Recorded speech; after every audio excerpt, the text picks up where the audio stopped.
ప్రభు యొక్క రాజ్యము కట్టబొట్టకు పిలువబడినటువంటి పరిశుద్ధులందరికీ ప్రేమ వందనాలు తెలియచేస్తూ ఉన్నాం.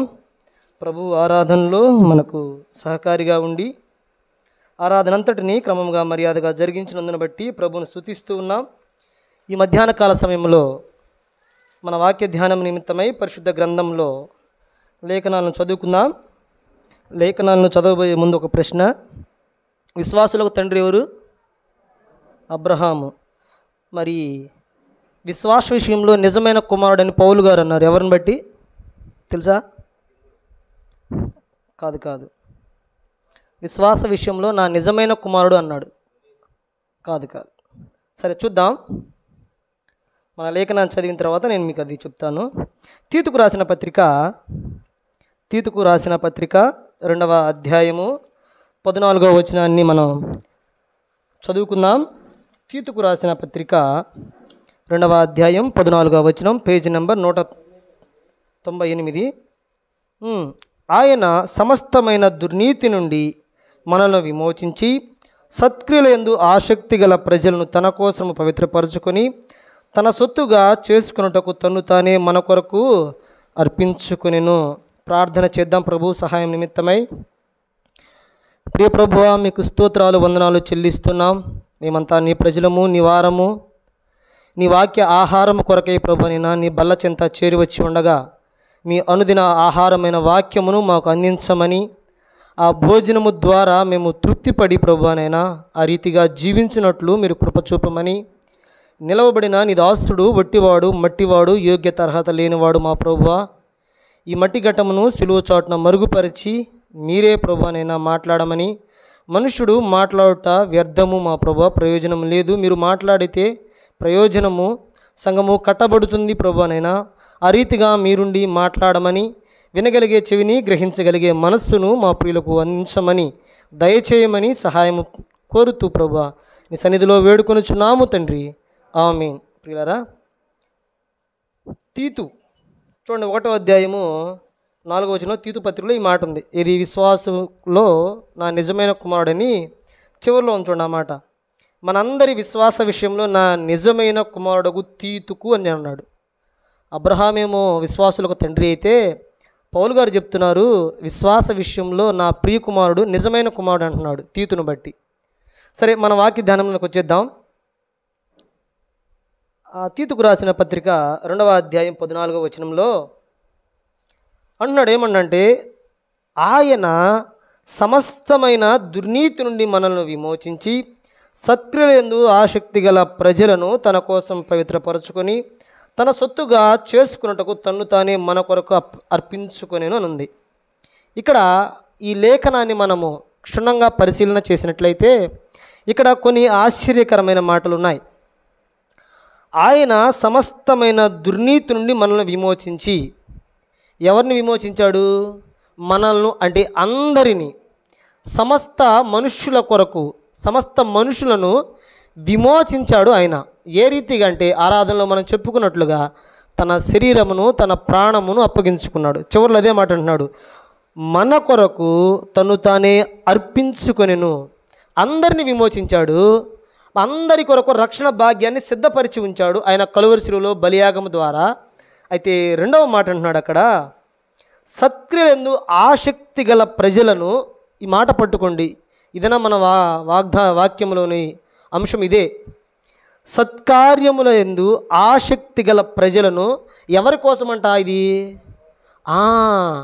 ప్రభువు అందరికీ రక్షణ సిద్ధపరిచాడు, కానీ తన కోసము ఏమంటాడంటే తన కోసము పవిత్రపరుచుకొని. ఎవరిని పవిత్రపరుచుకుంటున్నాడు? తన కోసము ఎవరిని పవిత్రపరుచుకుంటున్నాడు ప్రభు? సత్క్రియలందు ఆసక్తి గలవారిని.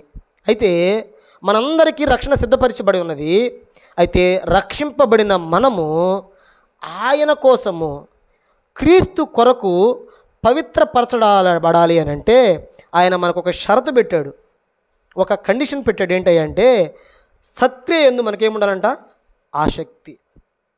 ఆసక్తి ఉన్నవారిని ఆయన కోసము పవిత్రపరచుకోవడమే కాకుండా ఏం చేస్తాడంట? వాళ్ళని తన సొత్తుగా చేసుకుంటాడంట. పవిత్రపరచడమే కాదు, తన సొత్తుగా చేసుకోవాలంటే రక్షణ అందరికి ఇచ్చాడు, అందులో ఎటువంటి అనుమానం లేదు. ఆ రక్షణ అందరికీ సిద్ధపరచబడి ఉంది. కలువరి సిలువలో ఆయన మరణించినప్పుడు రక్షణ అందరికీ సిద్ధపరచబడి ఉంది. కానీ ఆయన సొత్తుగా చేసుకోవాలంటే, ఆయన కొరకు పవిత్రపరచబడాలంటే నీలో ఉండవలసినటువంటి ఒక లక్షణం ఏంటంటే సత్క్రియ. ఈ సత్క్రియ ఉంది ఆసక్తి నీకుంటే ఆయన అంటున్నాడు, నా కోసము నేను నిన్ను పవిత్రపరచుకుంటాను, నా కోసం నిన్ను సొత్తుగా చేసుకుంటాను, అందుకే నేనేమైనా అంటున్నాడు, నేను అర్పించుకున్నాను నీ కొరకు. అయితే ఈ సత్క్రియ మనం చేయకపోతే ఏమైద్ది? అసలు ఆ సత్క్రియ ఎందుకు? చూడండి ఒకసారి ఈ మాట ఆదికాండ గ్రంథంలో 4వ అధ్యాయంలో 7వ వచనాన్ని మనం చూసినట్లయితే, నీవు సత్క్రియ చేసిన ఎడల తల ఎత్తుకునవా? అంత మాత్రమే. తర్వాత మాట చూడండి, సత్క్రియ చేయని ఎడల నీ వాకిట పాపము పొంచియుండును. తర్వాత కూడా చూడండి, నీ ఎడల దానికి వాంఛ కలుగును, నీవు దాన్ని ఎలుదువు. ప్రభువు ఈ లేఖనాన్ని ఎంత స్పష్టంగా రాయించాడు చూడండి. మీ అందరినీ విమోచించాను, మీకు సత్క్రియ ఆసక్తి ఎవరైతే ఉన్నారో వారిని నేను పవిత్రపరుచుకుంటాను, నా సొత్తుగా చేసుకుంటాను, అందుకోసమే నేను అర్పించుకున్నాను. ఎందుకు సత్క్రియ కావాలయ్యా అంటే, సత్క్రియ చేస్తే నువ్వు తల ఎత్తుకుంటావు, అంత మాత్రమే కాక సత్క్రియ చేయకపోతే నీ ఎదుట ఏముండిద్దంట? పాపం. ఆ పాపము నీ ఎదుట ఉండిద్ది. ఆ పాపం యందు నీకు కోరిక వస్తుంది, నీకు వాంఛ కలిగిద్ది. ఆ పాపాన్ని నువ్వు ఏల్తావు. నువ్వు రక్షించబడ్డావు, ప్రయోజనం ఏంటి? నీలో సత్క్రియ లేకపోతే ఏముంటుందంట? పాపం. మనం ఏమనుకుంటామంటే, దేవునిలోనికి వచ్చిన తరువాత, దేవుని నమ్మిన తరువాత మనం ఎలాగ జీవించాలంటే, ప్రతిరోజు ప్రార్థన చేయాలి, ప్రతి కూడికి అటెండ్ అవ్వాలి, వాక్యము చదవాలి, వాక్యాన్ని వినాలి, ఇదే మన దైనందిన జీవితం, క్రీస్తులో ఎదగడానికి ఇదే అనుకుంటాం. కానీ ప్రభువు చెప్తున్న మాట సత్క్రియ నీలో ఉండాలి అంటున్నాడు. నీలో సత్క్రియ లేకపోతే నువ్వు ఎంత ప్రార్థన చేసినా, ఇంతగా నీవు వాక్యాన్ని బోధించినా చదివినా కూడా ప్రయోజనం లేదు. ఇక్కడ ప్రభు అదే అంటున్నాడు, తీతు అంటున్నాడు ఏమని, సత్క్రియను ఆసక్తి గల ప్రజలను తన కోసమైనా పవిత్రపరచుకుంటాడంట. అయితే ఈ మధ్యాహ్న కాల సమయంలో మన సత్క్రియలు ఎలా ఉన్నాయి ఆలోచన చేద్దాం.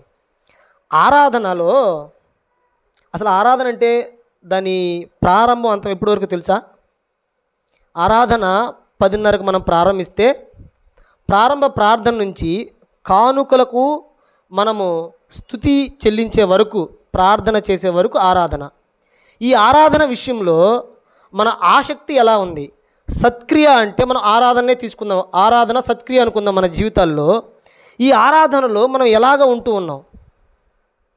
ప్రారంభము 10:30కని మనం సమయాన్ని నిర్ధారించుకున్నప్పుడు, లేదా కొంత అటు ఇటుగా కుటుంబ పనులను బట్టి లేటుగా వచ్చినప్పటికీ, ఒకసారి ప్రభు సన్నిధిలోకి వచ్చి ఆరాధనలో కూర్చున్న తరువాత, ఆరాధన అంతం అయ్యే వరకు, పూర్తి అయ్యే వరకు నీ హృదయం అంతయు ప్రభు సన్నిధికి అప్పగించాలి. ఆయన నీ కొరకు సమస్తాన్ని నేను అప్పగించుకున్నాడు. కానీ నీవు ప్రభు సన్నిధిలో చేరిన తరువాత ఆరాధనలో ఉండవలసిన ఆ 2 గంటల సమయాన్ని కూడా మనము ప్రభువుకి సంపూర్ణంగా సమర్పించటల్లా. ఆరాధన ప్రారంభం అవ్వగానే మనం బయటికి వెళ్ళిపోతాం. ఆరాధన ప్రారంభం అవ్వగానే మొబైల్స్ ఓపెన్ చేస్తాం. ఆరాధన ప్రారంభం అవ్వగానే మన ఇష్టముగా మన ఆలోచనలు, నిద్ర వచ్చేస్తుంది ఎక్కువ మందికి. గత వారం నేను గమనించాను ఇది. ఆరాధన ప్రారంభమైంది, లేచి వెనక్కి వెళ్ళిపోతున్నారు. ఆరాధన ప్రారంభమైంది, నిద్రలో జారుకుంటున్నారు. ఆరాధన ప్రారంభమైంది, మొబైల్ చూసుకుంటూ ఉన్నారు. ఏది మన ఆరాధన? ఏది మన సత్క్రియ ప్రభువునందు? ఎలా ఉన్నా మన ఆరాధన ప్రభువుకి ఇష్టంగా ఉందా? అక్కడ హేబేలు ఆరాధన చేశాడు, కయ్యూను ఆరాధన చేశాడు. వీరిద్దరి ఆరాధనలో ఎవరిది సత్క్రియ? ఎవరు లోపం లేని వారిగా కనబడుతున్నారు? ఎవరు తల ఎత్తుకొని జీవిస్తున్నారు ప్రభు ఎదుట? హేబేలు ప్రభువుకి ఆరాధనకి ఎంత ప్రాధాన్యత ఇచ్చాడు. మనం వారమంతా జీవిస్తూ ఉన్నాం. వారం అంతటిలో ప్రభువుకి మనం ఇవ్వవలసిన ప్రాధాన్యమైన సమయం ఆరాధనే కదా. ఈ ఆరాధన సమయాన్ని మనం ఎలా వాడుతున్నాం? నీ హృదయ తలంపులు ఎక్కడ ఉంటున్నాయి? నీ మనిషి ఇలా అక్కడ ఉంటున్నావు, కానీ నీ తలంపు అంతా ఎక్కడ ఉంటుంది? ఆరాధనది చాలా ప్రమాదకరం. ఆరాధన అంటే ప్రభుకి ఇష్టమైనది. ఆయన నిలబడి చూసేది ఆరాధన. ఆ ఆరాధనే మనము మన ఇష్టం వచ్చినట్టుగా జీవిస్తే ఆరాధనలో అది ప్రభువుకి అంగీకారం కాదు. ఆయన అడిగేది అదే, నీ కోసం నేను అప్పగించుకున్నాను, నీవు అప్పగించుకోలేవా నీ సమయాన్ని నా కొరకు? 2 గంటల సమయాన్ని మాత్రమే ఆయన అడుగుతున్నాను నిన్నుండి. ఆరాధన అంటే ఎంత ప్రాముఖ్యత, ఎంత ప్రాధాన్యత కలగది. ఈ ఆరాధన మనం ఎంత వ్యర్థం చేసుకుంటున్నారో మీరుగా నాకు నేనుగా పరిశీలన చేసుకోవాలి. ప్రభు కొరకు వచ్చాం, ఆ ప్రభు కొరకు వచ్చిన మనము ఆయనలోనే ఉండాలి, ఆయన కొరకే ఉండాలి. ఆయన 33 సంవత్సరం ఈ లోకానికి వచ్చింది నీ కొరకు నా కొరకే కదా. ఆయన సొంత కార్యాలు జరిగించుకున్నాడు ఎక్కడైనా? ఎక్కడా జరిగించలేదు ఆయన సొంత కార్యాలు. అయితే మనమైతే మన సొంత కార్యాల్లో ఉంటున్నాం కానీ ప్రభువులో ఉండట్లా. ఇది చాలా ఇబ్బందికరమైన విషయం. అయితే సరే, ముందుకు సాగుదాం. ఈ సత్క్రియల యందు మనము ఆసక్తి ఉండాలి, మొదటిది. రెండవది చూద్దాం. అదే తీతుకు రాసిన పత్రికలో 3వ అధ్యాయం 2వ వచనంలో, ప్రతి సత్కార్యము చేయుటకు సిద్ధపడి ఉండవలెననియు. రెండవది ఏంటంట? ప్రభు కొరకు సత్కార్యము చేయాలంటే మనకు ముందుగా సిద్ధపాటు ఉండాలి. మొదటిది ఆసక్తి ఉండాలి. ఈ దినము ఆరాధన ఉంది, దానికి నువ్వు ఏ రీతిగా ఆసక్తి కలిగి ఉన్నావు? ఆదివారం రాబోతుంది, నేను ఆరాధించాలి ప్రభువుని, ప్రభువుకు నా హృదయాన్ని అర్పించాలి, మన హృదయపూర్వమైన జిహ్వాఫలమైన అందుకోవాలని ఆసక్తి నీలో కలగాలి. రెండవది సిద్ధపాటు. సత్క్రియ చేసేటప్పుడు సిద్ధపాటు ఉండాలి మన జీవితాల్లో. ఆరాధనకు సిద్ధపడి వస్తూ ఉన్నామా? సిద్ధపడి వస్తే బయటకు వెళ్ళాం, సిద్ధపడి వస్తే ఫోన్ చూసుకోం, సిద్ధపడి వస్తే నిద్రకు స్థానాన్ని ఇవ్వం, సిద్ధపడి వస్తే మన ఇష్టం వచ్చినట్టుగా జీవించం. సిద్ధపాటు లేకపోతే మన జీవితాల్లో ఆరాధనను మనము సక్రమంగా జరిగించాం. సత్క్రియందు ఆసక్తి కలిగి ఉండాలా, మనం సత్క్రియందు సిద్ధపాటు కలిగి ఉండాలా. సత్క్రియ అంటే ఒక ప్రార్థన ఆరాధన మాత్రమే కాదు, మన జీవితంలో చేసే ప్రతి పనికి మనం ఎలాగో సిద్ధపడి ఉంటున్నాం. రేపు జరగబోయే పనికి లేదా సాయంత్రం జరగబోయే కూడికు ఆ కుటుంబం ఎంతగా సిద్ధపడి ఉంటుంది.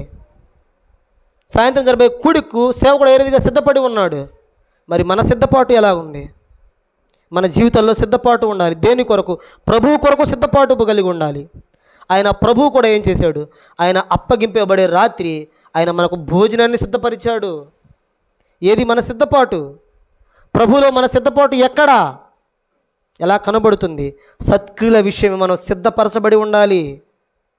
సిద్ధపాటు లేని జీవితం జీవిస్తే ఆయన నిన్ను నన్ను పవిత్రపరచుకున్నది వ్యర్థమైపోతుంది. చూడండి 3వ మాట, అదే తీతుకు రాసిన పత్రికలో 3వ అధ్యాయం 8వ వచనం చదవండి, లేదా 7-8 చదవండి. నీతిమంతులమని తీర్చబడి నిత్య జీవమును గూర్చిన నిరీక్షణను బట్టి దానికి వారసులగుటకై ఆ పరిశుద్ధాత్మను మన రక్షకుడైన యేసుక్రీస్తు ద్వారా ఆయన మన మీద సమృద్ధిగా కుమ్మరించెను. ఈ మాట నమ్మదగినది కనుక దేవుని యందు విశ్వాసం ఉంచిన వారు సత్క్రియలను శ్రద్ధగా చేయుటకు మనస్సుంచున్నట్లు నీవు ఈ సంగతుల గురించి దృఢముగా చెప్పవాలని కోరుచున్నాను. ఆయన మనకు నిరీక్షణ ఇచ్చాడు. 7వ వచనం అన్నది, నీతిమంతులుగా తీర్చబడ్డాం మనం. నిత్య జీవనం గురించి నిరీక్షణ మనకు, దానికి మనం వారసులయ్యాం. పరిశుద్ధాత్మను మన రక్షణ యేసుక్రీస్తు ద్వారా మన మీద ఆయన సమృద్ధిగా కుమ్మరించాడు. అయితే విశ్వాసం ఉంచిన మనం ఏం చేయాలంట? విశ్వాసం ఉంచిన వారు సత్క్రియల యందు శ్రద్ధగా చేయాలి. సత్క్రియ శ్రద్ధ ఉండాలి. దానికి ఎంత శ్రద్ధ ఉండాలి? ఆరాధన జీవితం. ఆరాధన అంటే శ్రద్ధ, భక్తి. ఆ శ్రద్ధ లేని ఆరాధన ప్రభువుకి ఇష్టం కాదు, అంగీకారం కాదు. సమయాన్ని విడిచిపెట్టాము ఎలాగో, మరి వచ్చినప్పుడైనా సరే ఆయన సన్నిధిలో కూర్చోవాలి కదా. వారమంతా క్రమకూడికలకు మనం రావచ్చు, రాకపోతూ ఉంటున్నాం. కానీ ఆరాధనలో ఈ దినమున ప్రభు ఏ రీతిగా నాతో మాట్లాడతాడు, ఏ రీతి అయినట్టు జీవాహారాన్ని నాకు అందిస్తాడు అనే శ్రద్ధ ఉంటుందా? ఆరాధన అయిపోగానే చందా వేయగానే వెళ్ళిపోయేవారుగా ఉంటున్నామా? ఎలాంటి శ్రద్ధ మనకుంది? ఆరాధన వరకు చూసుకుందాం, రెండో వర్తమానం మనకు అవసరం లేదు. ఎందుకంటే మనం బైబిల్ పఠనంలో మనము బలవంతులం కదా, అందుకే వెళ్ళిపోతూ ఉన్నాం. ఏది మన శ్రద్ధ? ప్రభు వద్దకు వచ్చినప్పుడు మనకు శ్రద్ధ ఎలాగో ఉంది. మన ఆసక్తి ఎలా ఉంది, మన సిద్ధపాటు ఎలా ఉంది. ఇక్కడైతే చెప్తున్నాడు తీరుతోటి, విశ్వాసం ఉంచిన వారు సత్క్రియలందు శ్రద్ధ కలిగి ఉండాలా. శ్రద్ధ లేకుండా ఉంటే ఎలా? ప్రభు మందిరం అంటే, ప్రభు పని అంటే శ్రద్ధగా ఉండాలి మనం. ప్రభు పనిలో సంఘంని శుభ్రపరిచే విషయంలో నాకు తెలిసిన తర్వాత కవలనాయనం ఎప్పుడు ఇక్కడే ఉండేది. కవలనాయనం తర్వాత సమాధానం ఉండేది. వారిద్దరే ప్రభు పనిలో ఎంతగా ఉండేవారు. ఆ తర్వాత సంఘ బాధ్యతను తీసుకున్నవారు చాలా తక్కువగా కనబడుతున్నారు స్త్రీలు. వారిరువురైతే సంఘాన్ని శుభ్రపరచడమే కాదు, విశ్వాసులు పిలవటంలో కూడా ఎంత మాదిరిగా ఉండిపోయారో వాళ్ళు. మరి మన జీవితం ఎలా ఉంది? ప్రభు కొరకు సత్క్రియ చేసే విషయంలో మనం విశ్వాసం ఉంచాం. విశ్వాసం ఉంచిన వారిని ఆయన ఏమంటే సత్క్రియ మీరు ఆసక్తి కలిగి ఉండండి. ఆ సత్క్రియ మీ జీవితంలో లేకపోతే మనకి యోహాను భక్తుడు చెప్తారు, విశ్వాసం లేని క్రియలు లేని విశ్వాసము ఏమంట మృతం. మనకి వాక్యాలు చక్కగా తెలుసు. క్రియలు లేని విశ్వాసము మృతమని తెలుసు, కానీ ఆ క్రియలు ఎలా ఉండాలో తెలియదు మనకి. ఆరాధన చేయటం మనకొచ్చు, కానీ ఆరాధనలో ఏ విధంగా జీవించాలో తెలియదు. ప్రభువుని ఎరిగాము, కానీ ప్రభువుని తన కోసం ఎందుకు మనం పవిత్రపరుచుకున్నారో తెలియదు. ఎప్పుడు నేర్చుకుంటాం మనం ఇవన్నీ? శ్రద్ధగా ఉండాలి. ఆ శ్రద్ధగా ఉంటా నేర్చుకోమంటాడు. చూడండి అక్కడే తీతు 3:14 చూసినట్లయితే, తీతుకు రాసిన పత్రిక 3:14, మనవారును నిష్ఫలులు కాకుండా నిమిత్తము అవసరమును బట్టి సమయోచితముగా సత్క్రియలను శ్రద్ధగా చేయుటకు నేర్చుకోవాలి. ఇంతవరకు మనం నేర్చుకోవాలా? సత్క్రియలు చేయటం మనం నేర్చుకోవాలా? ఎలాగ చేయటం? శ్రద్ధగా చేయటం. ఇప్పుడైనా నేర్చుకుందాం. మనం సత్క్రియ చేయటం నేర్చుకోవాలి. మనం సత్క్రియ చేయటం నేర్చుకోకుండా జీవిస్తూ ఉంటే ఏమీ ప్రయోజనం లేదు. ఒక దైవజనుడంట బస్సులో ప్రయాణం అవుతూ వెళ్తున్నాడంట. బస్సులో ప్రయాణానికి టికెట్ రిజర్వేషన్ చేసుకున్నాడంట. ఒంగోలు నుంచి హైదరాబాద్కి వెళుతున్నాడు. ఆయన సుమారుగా దాదాపుగా 120 కేజీలు వెయిట్ అంట. మంచి బలిష్ఠుడు. ఆయన రిజర్వేషన్ చేసుకొని ఆ బస్ సీట్లో కూర్చున్నప్పుడంట ఒక ముసలావిడ రిజర్వేషన్ లేకుండా ఎక్కిందంట. ఆ బస్సులో కూర్చుంది, నుంచుంది, ఆయన పక్కన వచ్చి నుంచుందంట. నుంచుంటే ఆయన హృదయంలో కొంత పరిశుద్ధాత్మ దేవుడు కార్యం జరిగిస్తున్నప్పుడు, నేను కూర్చుంటే ఆ ముసలావిడ అప్పుడు దాకా కూర్చోలేదని చెప్పేసి ఈయన లేచి సీట్ ఇచ్చాడంట ఆవిడకి. ఆమె వచ్చి కూర్చుందంట. అందులో కూర్చున్నాక ఒక అరగంట గంట అయిన తర్వాత అయ్యా కూర్చో అందంట. అమ్మ పర్లేదు కూర్చోండి, మీరే కూర్చోండి, మీరు పెద్దవాళ్ళు కదా, నేను నుంచుంటాను అన్నాడంట. అట్లాగే హైదరాబాద్ వెళ్ళే వరకు నుంచున్నాడంట ఆయన. ఎంత 120 కేజీలు వెయిట్ కలిగిన ఆ సేవకుడు. అయితే తెల్లవారింది, ఇద్దరు దిగి వెళుతూ ఉండగా ఆమె వెనకే వచ్చిందంట. వచ్చి అయ్యా అందంట. ఏంటమ్మా అంటే, రాత్రంతా నా కోసం నుంచున్నావు, మీరు క్రైస్తవులా అని అడిగిందంట ఆవిడ. మీరు క్రైస్తవులా అని అడిగిందంట. ఎలా అడగగలిగింది ఆవిడ? క్రియ, ఆయన చూపిన క్రియ ఎంత గొప్పదో చూడండి. మన క్రియల్లోకి వచ్చేసరికి లూకాసు వార్తలో 10వ అధ్యాయంలో ఒక వ్యక్తి మనకు కనబడుతూ ఉంటాడు. లూకాసు వార్త 10వ అధ్యాయంలో 30వ వచనం నుంచి మనం చదివినట్లయితే, అందుకు యేసు ఇట్లనెను, ఒక మనుషుడు యెరూషలేము నుండి యెరికో పట్టణం దిగి వెళ్ళుచు దొంగల చేతిలో చిక్కెను. వారు అతని బట్టలు దోచుకొని అతనిని కొట్టి కొరప్రాణముతో విడిచిపోయిరి. అప్పుడు ఒక యాజకుడు ఆ త్రోన వెలుట తటస్థించెను. అతడు వారిని చూచి ప్రక్కగా పోయాను. అలాగుననే లేవీయుడు ఒకడు ఆ చోటికి వచ్చి ప్రక్కగా పోయాను. అయితే ఒక సమరయుడు ప్రయాణమైపోవచ్చు అతడు పడిన చోటికి వచ్చి అతనిని చూచి అతని మీద జాలిపడి దగ్గరకు పోయి నూనెయు ద్రాక్షరసమును పోసి అతని గాయములను కట్టి అతను వాహనం మీద ఎక్కించి ఒక పూట కోళ్ళవాని ఇంటికి తీసుకొని పోయి అతన్ని పరామర్శించెను. మరునాడు అతను 2 దేనారములు తీసుకొని ఆ పూట కోళ్ళవానికి ఇచ్చి ఇతని పరామర్శించుము, నీవింకేమైనా ఖర్చు చేసిన ఎడల నేను మరలా వచ్చినప్పుడు అది నీకు తీర్చెదనని అతనితో చెప్పిపోయెను. చూసారా, ఇక్కడ ప్రభువుని ఎరిగిన వారు 2 కనబడుతున్నారు, లేదా 3 కనబడుతున్నారు. ఇద్దరిలో మొదటివాడు ఎవరు? యాజకుడు. రెండవవాడు లేవీయుడు. ఇద్దరూ దేవుని ఎరిగిన వాడే. లేవీయుల ధర్మము యాజకత్వము. యాజకుడు లేవీయులు ఇద్దరు వచ్చారు, ఆ వ్యక్తిని చూశారు కానీ పక్కకు వెళ్ళిపోయారు. కానీ ఈ సమరయుడు ఏం చేశాడు? తన దగ్గర ఉన్న నూనెను ద్రాక్షారసమును ఆ గాయములకు పూసి తన వాహనం ఎక్కించుకొని పోయి ఒక పూటకూడు వారికి ఇచ్చాడు. అంత మాత్రమే కాదు, తర్వాత ఇంకో మాట చూడండి ఏమన్నాడు. అతను ఇచ్చేమన్నాడు, పూటకూడవానికి ఇచ్చి పరామర్శించి 35వ వచనంలో ఇక్కడ ఆగండి, ఇక్కడ ఆగండి. మనం ద్రోవలో వెళుతూ ఉన్నాం, ఒక వ్యక్తి పడిపోయాడు. అతనికి మన దగ్గర ఉన్న నూనెను ద్రాక్షరసం పూసాం, గాయం కట్టాం, బండి ఎక్కించుకున్నాం, పక్కన ఉన్న ఇంటి దగ్గర దిడిపెట్టాం, అంతే కదా. కానీ ఇక్కడేమన్నాడు మళ్ళీ తర్వాత ఏమన్నాడు 35వ వచనంలో, మరునాడు అతను తీసుకొని ఆయన ఇంటికి వచ్చాడు. అవసరం ఏముంది ఆలోచన చేద్దామా? దోవ పక్కన పోయే మనము ఒక వ్యక్తికి దెబ్బ గాయం తగిలితేనే మనం పట్టించుకోం.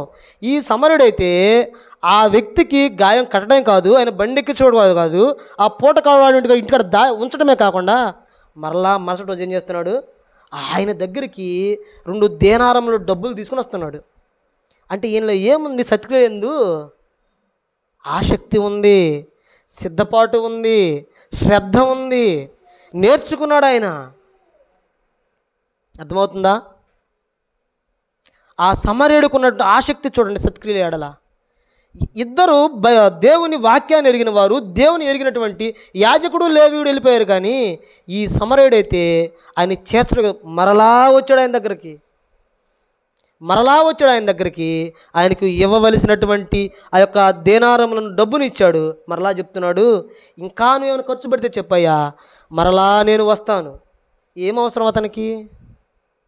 క్రీస్తుని నమ్మిన బిడ్డల్లో ఇవి కావాలి, క్రీస్తుని నమ్మిన విశ్వాసుల్లో ఇవి కావాలి.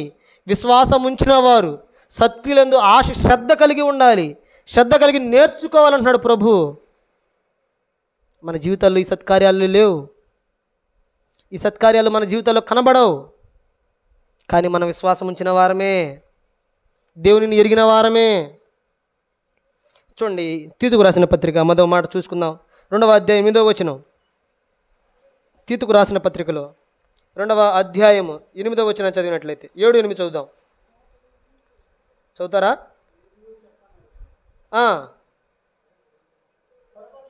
పరపక్షమందుండు వాడు మనల్ని గూర్చి చెడు మాట ఏదియూ చెప్పనేరక సిగ్గుపడునట్లు అన్నిటి యందు నిన్ను నీవే సత్కార్యం విషయం మాదిరిగా కనబరుచుకొనుము. చూడండి, ఇక్కడ ఈ మాట కూడా మీరు చాలా జాగ్రత్తగా ఆలోచిస్తే చాలా ఆశ్చర్యకరమైన మాట, చాలా సంతోషం కలిగే మాట. మరొకసారి చదవండి ఆ మాట, నీట్గా చదవండి. పరపక్షమందుండు వాడు మనలను గూర్చి చెడు మాటలు చెప్పనేరక సిగ్గుపడునట్లు అన్నిటి యందు నిన్ను నీవే సత్కార్యముల విషయమై మాదిరిగా కనబరుచుకో. చూడండి, పరపక్షమందు ఉండేవాడు అంటే ఎవరు? మనకు విరోధి, అవునా? మన విరోధి ఎప్పుడు సిగ్గుపడతాడు? వాడు సిగ్గుపడేటట్టు మనం ఉండాలంట. పరపక్షం పొందేవాడు మనల్ని గురించి చెడ్డ మాట చెప్పకుండా ఉండాలి. మన గురించి అసలు పరపక్షం ఉండేవాడు మన గురించి చెడ్డ మాట చెప్పకుండా ఉంటాడా? వాడు పరపక్షానికి వెళ్ళాడంటే ఏంది? వాడికి మనలో ఏదో నచ్చక, మన మీద ఏదో ద్వేషము లేదా ఏదైనా ఉంటే తప్ప పరపక్షానికి వెళ్ళాడు. లేకపోతే వాడు మనకేమవుతాడు? మిత్రుడు లేదా స్నేహితుడు అవుతాడు. ఆ పరపక్షాన్ని ఉండేవాడు కూడా నీ గురించి నా గురించి చెడ్డ మాటలు చెప్పడానికి వాడికి ఏమీ లేక వాడు సిగ్గుపడాలంట. అబ్బా, వాళ్ళు ఏ దోషం లేదే, వాళ్ళు ఏ పాపం లేదే, వాడిని ఏలెత్తి చూపించడానికి వాళ్ళు ఏ తప్పు నాకు కనపట్టలేదే, అనవసరంగా వాడితో నేను గొడవపడ్డానే అని వాడే సిగ్గుపడాలంట. అలా సిగ్గుపడే విధంగా ఏం చేయాలంట? నిన్ను నీవే సత్కార్యముల విషయమై మాదిరిగా కనబరుచుకో. అక్కడ సమయరుడు మాదిరిగా కనబడ్డా లేదా? ఇప్పుడు మనం యాజకుడిని ఏమంటున్నాం, లేవీయుడిని ఏమంటున్నాం?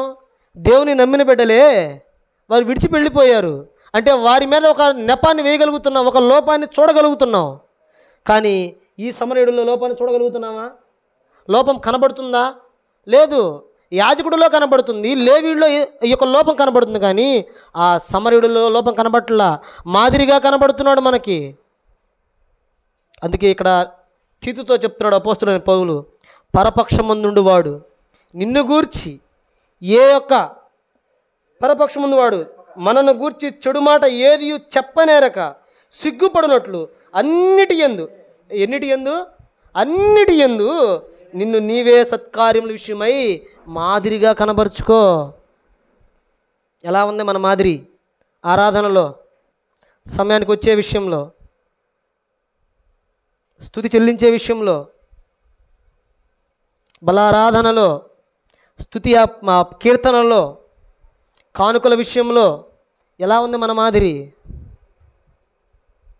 పరపక్షంలో ఉండేవాడు. నేటి సమాజం మీద హిందువులు లేదా ఇతర మతాల వారు ఎందుకు చేస్తున్నారు? వారి సిగ్గుపట్లేదు ఎందుకని?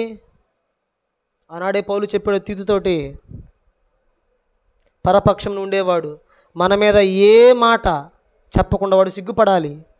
అంటే మనం ఏం చేయాలంటే మన క్రియలు, మన సత్కార్యాలు వారికి మాదిరిగా కనబడాలి. క్రైస్తవులు అంటే ఇలాగూ జీవించాలి, క్రైస్తవం అంటే ఇలా జీవించాలి. ఈరోజు నేను సోషల్ మీడియాలో చూస్తున్నప్పుడు గాంధీ గారిని అంట ఒకరు అడిగారంట, అయ్యా క్రైస్తవులు అంటే నీకు ఇష్టం అన్నాడు. చిచి, నాకు క్రైస్తవులు అంటే అసలు ఇష్టం లేదన్నాడంట. ఎందుకనయ్యా అంటే, నాకు క్రీస్తు అంటే అపారమైన ఇష్టం కానీ క్రైస్తవులు అంటే ఇష్టం లేదు. ఎందుకంటే వారు క్రీస్తుని పోలి నడవరు, కాబట్టి నాకు క్రైస్తవులు అంటే నచ్చరు. కానీ క్రీస్తు అంటే నాకు అభిమానమే, క్రీస్తు అంటే నాకు నమ్మకమే, కానీ క్రైస్తవులు అంటే నాకు నమ్మకం లేదన్నాడంట. ఎంత ఆశ్చర్యం ఇది! మన క్రియలు ఎలాగ ఉన్నాయి? ఇతరులకు మనం మాదిరిగా కనబట్టలేదు. మన జీవితాలు మాదిరిగా లేకపోవడం చేతనే ఇతరులు మన గురించి చెడ్డగా మాట్లాడుతున్నారు.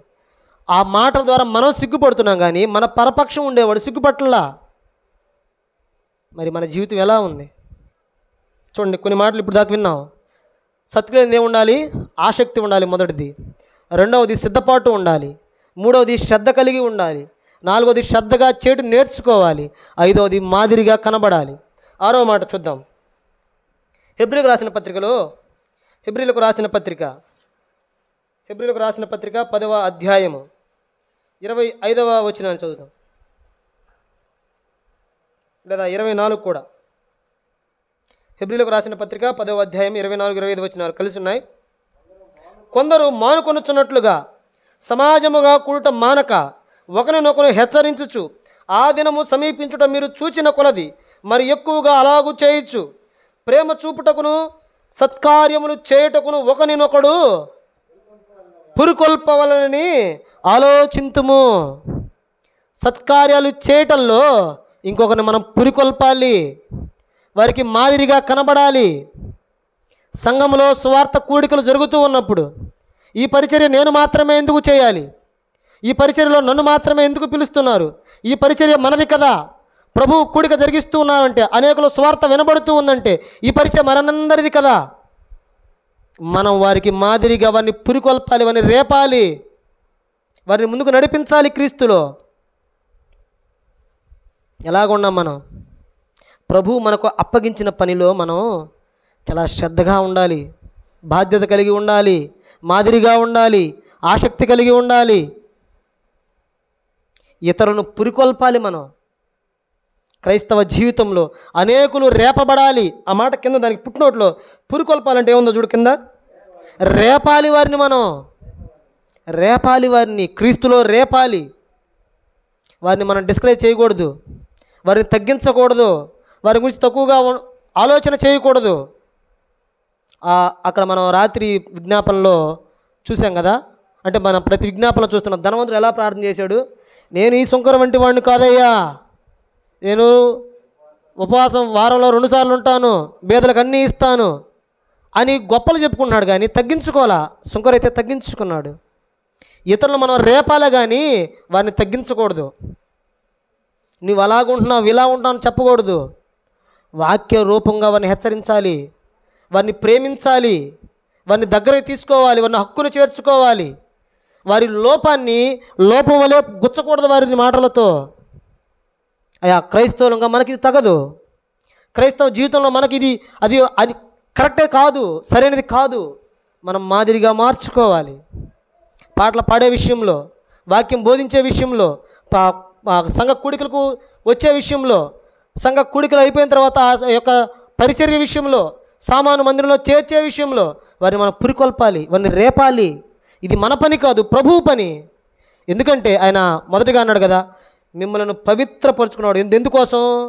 తన కోసం చేసుకున్నాడు, తన కోసం తన సొత్తుగా చేసుకున్నాడు.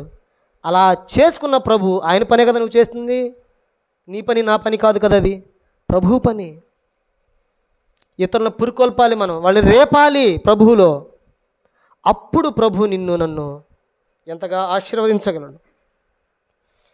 అయితే ఈ సత్కార్యాలలో మనం ఎలాగ ఉన్నాం చూద్దాం. ఆయన ఏం చెప్పాడు? సత్కార్యాల విషయాల్లో ఆసక్తి కలిగి ఉన్నాడు. రెండవది సిద్ధపడి ఉండమన్నాడు. మూడవది శ్రద్ధగా ఉండమన్నాడు. నాలుగవది శ్రద్ధగా ఉండటాన్ని నేర్చుకోమన్నాడు. ఐదవది మాదిరిగా ఉండమన్నారు. ఆరవది పురికొల్పమన్నాడు యువతనుని. అయితే ఈ అన్ని విషయాలు మనం ఎలా ఉన్నాం చూద్దాం. అదే తీతు పత్రిక 1వ అధ్యాయంలోనే 16వ వచనం చదవండి. తీతు పత్రిక 1వ అధ్యాయం 16వ వచనం. దేవుని ఎరుగుదమని వారు చెప్పుకొందురు గాని అసహ్యులను అవిధేయులను ప్రతి సత్కార్యము విషయమై భ్రష్టులైయుండి తమ క్రియల వలన ఆయనను ఎరగమన్నట్టున్నారు. క్రీస్తు మన గురించి ఇస్తున్న సాక్ష్యం. ఈ సాక్ష్యంలో మనందరం ఉన్నామో లేవో మనం పరిశీలించుకోవాలి. ఇప్పుడు ఏమంటున్నాడు చూడండి. దేవుని ఎరుగుదమని వారు చెప్పుకుందరు. ఇక్కడ కూర్చున్న వాళ్ళు దేవుడిని ఎరిగారు లేదా? తెలుసా లేదా దేవుడు అంటే ఎవరో? భూమి ఆకాశం సృజించిన ఎవరో తెలుసా లేదా? మనకి అన్నీ తెలుసు. దేవుణ్ణి ఎరుగుదామని మనం చెప్పుకుంటున్నాం, మంచిదే. అయితే రెండో మాట ఏముందండి? ప్రతి సత్కార్యం విషయము ఏమయ్యారంట? భ్రష్టులై ఉన్నారు. ఈ మాట నాకు నీకు మనందరికీ వర్తిస్తుందా? మన క్రియలు క్రియలు లేని విశ్వాసం మృతం అయితే ప్రభు అంటున్నాడు, మీ క్రియలు ఎలా ఉన్నాయంటే సత్క్రియలు భ్రష్టులై ఉన్నారు. మీది భ్రష్ట జీవితం, మీలో సత్కార్యాలు ఏవీ లేవు. మనం భ్రష్టులమైపోయి ఉన్నాం. సత్కార్యముల విషయమై భ్రష్టులై ఉండి తమ క్రియల వలన ఆయనను ఏమంటున్నారంట? చదువు ఒక్క మాట చదువు. 16 చివరిలో మాట. తమ క్రియల వలన ఆయనను ఎరగమన్నట్టున్నారు. మనకు అందరికీ తెలుసు ప్రభు. అయితే మన క్రియల వలన ఆయన మనం ఎరగమంటున్నాం. మన క్రియలు సరిగా ఉంటే ఇతరులకు మనం కనబడతాం. వీరు క్రీస్తుని ఎరిగిన వారు. అదే కదా పేతురు పత్రికలో చెప్తాడు కదా, మనం ప్రతిసారి చదువుకుంటాం. మన పవిత్ర ప్రవర్తన చూసి వాక్యము లేకుండానే వారిని రాబట్టబడవచ్చు. అందుకే ఈ తీతు పత్రికలో ఎక్కువగా సత్కార్యాలు సత్క్రియలు అంటూ ఉంటాడు పౌలు గారు.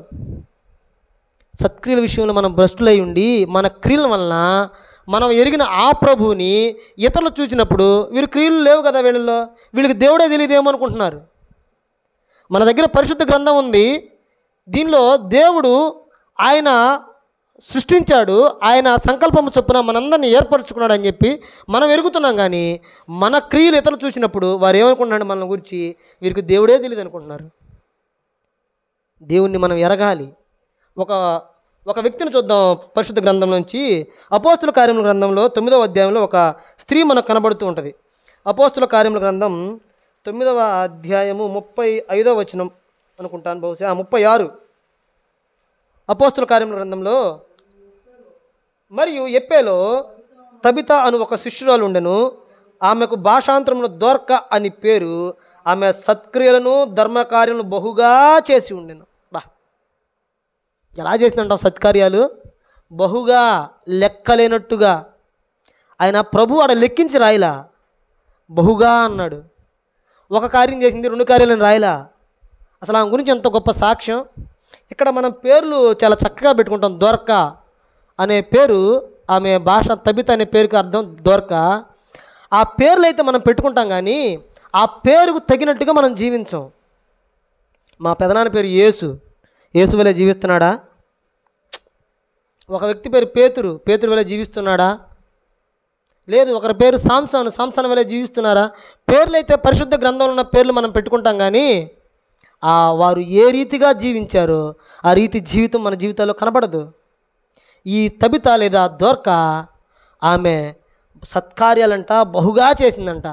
ఈ బహుగా చేస్తే ఆమెకు వచ్చిన ప్రతిఫలం మీరు చదవండి. 42వ వచనం వరకు. ఆమె చనిపోయింది. ఆమె శవం అనుకుని వాళ్ళంతా ఏడుస్తున్నారు. పేతురు వచ్చి ప్రార్థన చేసినప్పుడు ఆమె మరలా తిరిగి లేచింది. మీరు చదువుకోండి. 36వ వచనం నుంచి 43వ వచనం వరకు చదవండి. ఆ దోర్క యొక్క జీవితం కనబడుద్ది మనకు. ఎలాగ ఉందో ఆ జీవితం చూడండి. సత్కార్యాల విషయమై ఆమె ఎంత సంతోషంగా ఉందో, సత్కార్య విషయం ఎలా బహుగా చేసిందో. ఆమె గురించి ప్రభువు ఆమెను గురించి పరిశుద్ధ గ్రంథంలో రాయించగలిగాడంటే ఆమె జీవితం ఎలా ఉంది? మరి నీ గురించి నా గురించి ఆయన యొక్క జీవ గ్రంథంలో మన క్రియలు రాస్తే మన ఎన్ని క్రియలు కనబడతాయి? ఆయన రేపు లెక్క చెప్పేటప్పుడు ఇదిగో నీ సత్కార్యాలు 1, 2, 0, 4 అని చెప్తాడా? లేకపోతే నా కుమారుడా నీ సత్కార్యములు బహుగా కనబడ్డాయి అంటాడా? ఎలా కనబడతాయి మన సత్కార్యాలు ఆయన ఎదుట? ఆలోచన చేయండి. అసలు ఈ సత్కార్యాలు ఎందుకు చేయాలి? అసలు ఈ సత్కార్యాలు ఎక్కడి నుంచి వస్తాయి? అసలు మనం చూసినట్లయితే ఈ సత్కార్యంలో మనకు వచ్చేది ఏంటనేది ఎఫెసీయులకు రాసిన పత్రికలో ముగించుకుందాం. ఎఫెసీయులకు రాసిన పత్రికలో 6వ అధ్యాయం 8వ వచనం చూసినట్లయితే 6వ అధ్యాయము 8వ వచనం చూసినట్లయితే దాసుడైనను స్వతంత్రుడైనను మీలో ప్రతివాడును ఏ సత్కార్యము చేయునో దాని ఫలము ప్రభు వలన పొందుదునని మీరు ఎరుగుదురు. మీరు సత్కార్యం చేశారనుకో మీకు దాని ఫలం ఎక్కడి నుంచి వచ్చిందంట? ప్రభు దగ్గర నుంచి వచ్చింది. దోర్క సత్కార్యాలు బహుగా చేసింది, ఫలాలు ఎక్కడి నుంచి వచ్చినాయి? ప్రభు యొద్ద నుంచి వచ్చినాయి. ఆమె చనిపోయింది, శవం అంటున్నాడు. ఆమె శవంగా చనిపోయింది. అయితే పేతురు వచ్చి ప్రార్థన చేశాడు, కానీ సహాయం ఎక్కడి నుంచి వచ్చింది? తండ్రి యొద్ద నుండి వచ్చింది. ఆ క్రియల వలన, సత్క్రియల వలన మనకు ఏమొస్తుందంట?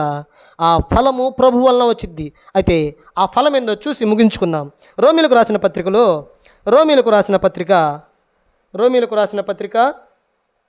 2వ అధ్యాయము 7వ వచనం చూసినట్లయితే రోమీలకు రాసిన పత్రిక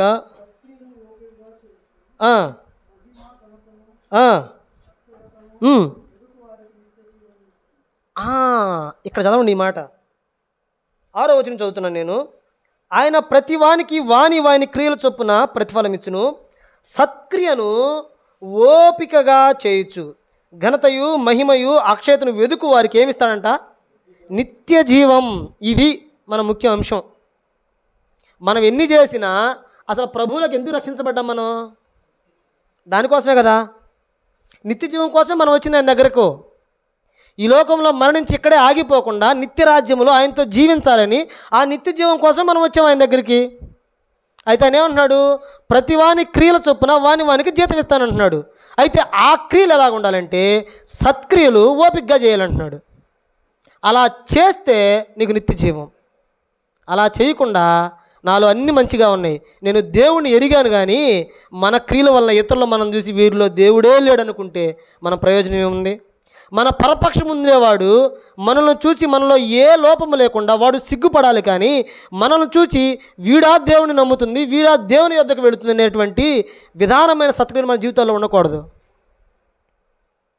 యోబును చూస్తాం కదా, యోబులో సత్క్రియలు మనం మాట్లాడుకుంటాం, కానీ మొన్న రీసెంట్గా ఒక దైవజనుడు రఘుయేలు అని ఒక ఆయన ఉన్నారు, చూసారు ఎప్పుడన్నా? యూట్యూబ్లో వస్తూ ఉంది.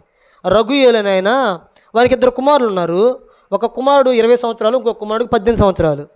ఇద్దరు తండ్రికి సేవలో పరిచర్య చేస్తున్నారంట. కీబోర్డు వాయిస్తూ తండ్రి లేనప్పుడు వాక్యాన్ని బోధిస్తూ ఇలా ఉంటే వాళ్ళిద్దరూ ఒకరోజు ఫ్రెండ్స్తో కలిసి గోదావరికి వెళ్ళారంట. గోదావరి నదికి వెళ్తే గోదావరిలో వారు ఇరువురు చనిపోయారు. ఆ ఇద్దరితో పాటు 4, మొత్తం కలిసి 6 చనిపోయారు. ఇది మే నెలలో జరిగింది.